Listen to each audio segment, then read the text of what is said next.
KKN lama 3 bulan di Kecamatan Wonosegoro, Kabupaten Boyolali pada tahun 1983. KKN di Jagaja, di Desa Ketoyan, di Kecamatan Wonosegoro, Kabupaten Boyolali, dicek ke sana.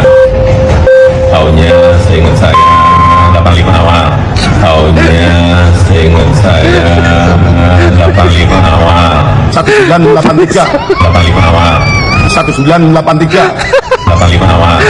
1983. Pak Jento ini menjabat di tahun 1980-an. Saya ingin konfirmasi apa yang kemudian menjadi pertanyaan publik, Pak. Betul, Pak. Pak Jokowi KKN di Desa Ketoyan tahun 1980-an. Betul.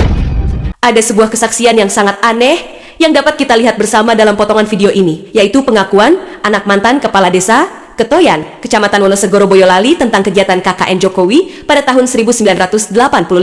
Orang tersebut bernama Muhammad Karno. Dia bisa begitu jelas menceritakan sebuah kegiatan KKN yang terjadi lebih dari 40 tahun lamanya dengan sangat detail. Sampai-sampai dia bisa menunjukkan bukti fisik sebuah meja panjang, tempat kerja para peserta yang pernah mengalami kecelakaan kerja, yaitu jatuhnya sebuah lampu petromak atau lampu penerangan berbahan minyak tanah yang populer pada tahun 1980-an. Wujud lampu petromak itu adalah sebagai berikut.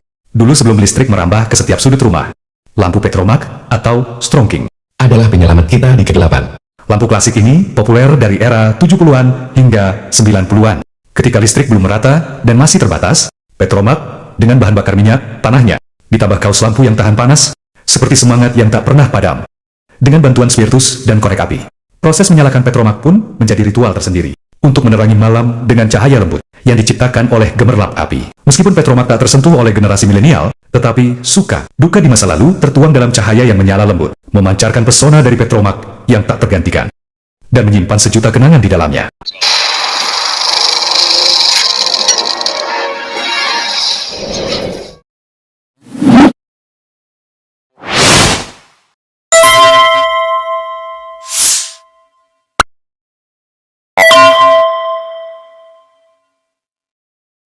Mungkin antara saya dan Pak Jokowi dan juga teman yang KKN yang lain ya ingat, karena begini, pada waktu malam bekerja, lampu petromak yang ditaruh di atas itu jatuh ya, jatuhnya di atas meja pas mereka pada bekerja, termasuk saya di situ juga. Saya masih ingat Pak Jokowi ketakutan begini, masih ingat.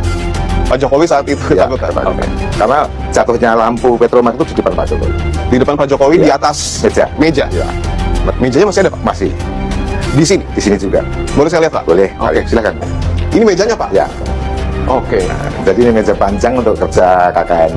Nah, pada waktu Pak Jokowi menghadap ke utara. Menghadap ke utara. Artinya kurang lebih Pak Jokowi pernah Di sini. duduk Di sini. Ya, saya di sini. Oke. Nah, gitu. Pak Karno di sini. Ya. Jadi lampu yang ditandar di atas itu jatuhnya di sini, pas di depan Pak Jokowi. Persis di depan Pak Jokowi pada saat duduk di sini, Pak, ya. Jika kita melihat cara orang ini mengutarakan cerita yang sudah 40 tahun lamanya dengan runtut, rasanya mustahil bisa dilakukan dengan spontan.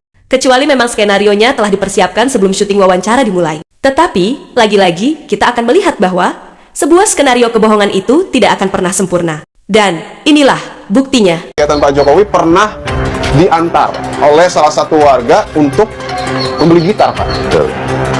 Dengan Pak siapa saat itu? Mohuri. Pak Muri. Ya. Orangnya masih ada? Masih ada. Boleh kita ke sana, Pak? Boleh. Oke. Boleh. Dan inilah cerita kesaksian dari Muhuri, orang yang diceritakan pernah berboncengan Vespa dengan Jokowi dari Boyolali sampai Solo untuk membeli gitar elektrik sebagai persiapan acara perpisahan penutupan KKN di Desa Ketoyan. Nama Bapak siapa? Oh, lah Mohuri. Usia berapa Pak sekarang, Mas? Saya ini sepetong bulan, kelahiran 55. Enggak kah, Mas Anu.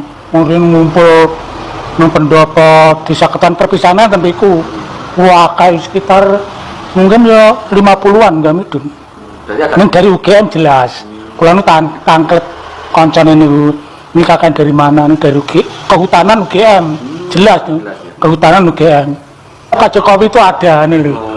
Yang paling ingat kuwi Mas Awi. Gimana Pak itu, Pak? Mau kan mau perpisahan. Perpisahan KKN itu. Lah di sini kan aku minta gitar. Terus dikasih uang sama ini yang namanya Pak Tugiar. Pak Tugiar itu tokoh masyarakat sini. Ngasih uang untuk beli gitar elektrik. Terus dipinjemi Vespa. Jadi saya diantar Pak Jokowi naik Vespa ke Solo. Yang saya paling ingat itu mampir sebelum Solo, pokoknya nusuan Rene ini, tempat kayu-kayu, mampir situ sih. terus mampir ke mungkin baru rumah Pak Jokowi bukan kurang tahu aku. Ono omah tapi depannya ono kali itu loh Mas. Lah itu ono omah jejer-jejer, bukan omah dewi-dewi enggak nyambung sini.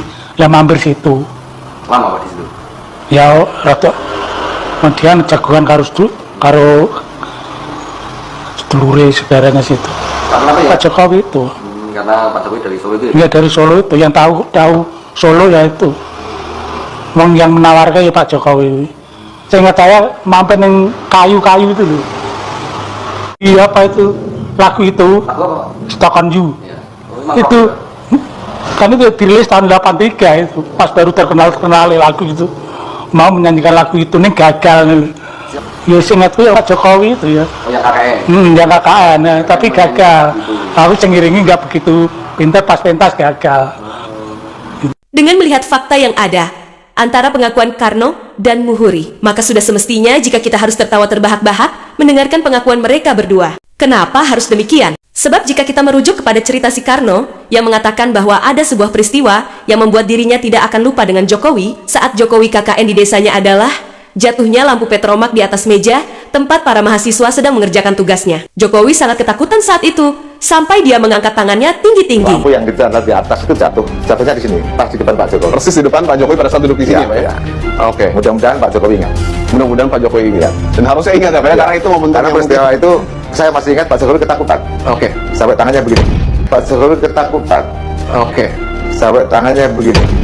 Pada waktu malam bekerja, lampu petromak yang ditaruh di atas, lampu petromak yang ditaruh di atas, lampu petromak yang ditaruh di atas itu jatuh.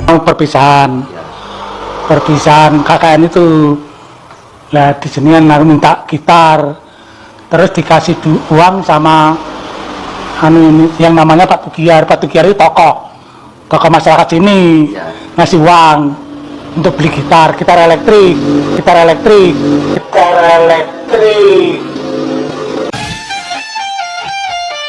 Jika di rumah kepala desa tempat Jokowi KKN, penerangannya masih menggunakan lampu petromak. Itu artinya pada saat KKN di desa Ketoyan belum ada aliran listrik. Tapi kenapa Muhuri menceritakan kepada kita semua bahwa pada saat penutupan KKN, Muhuri diboncengkan Vespa oleh Jokowi dari Boyolali menuju Solo yang berjarak kurang lebih 50 km untuk membeli gitar elektrik yang akan digunakan pada acara perpisahan KKN Jokowi bersama teman-temannya. Dengan demikian, antara cerita Karno dan Muhuri tidak memiliki korelasi sama sekali, tetapi justru cerita keduanya saling berlawanan satu sama lain. Mana mungkin di desa tempat Jokowi KKN belum teraliri listrik PLN, kok bisa-bisanya Jokowi dan teman-temannya meminta supaya dibelikan gitar elektrik untuk acara perpisahan KKN oleh tokoh masyarakat setempat. Kenapa sih? Sekali-kali tuh kalau bikin skenario kebohongan, buatlah skenario yang cerdas dan runtut supaya tidak memalukan, serta mudah dibaca fakta kebohongannya oleh para netizen. Tetapi lagi-lagi namanya Termul atau Ternak Mulyono dan penjilat Jokowi, ya kita tahulah standar kualitasnya hanya segitu doang. Kalau kita ukur tingginya, tidaklah lebih dari tinggi dengkul yang kita miliki.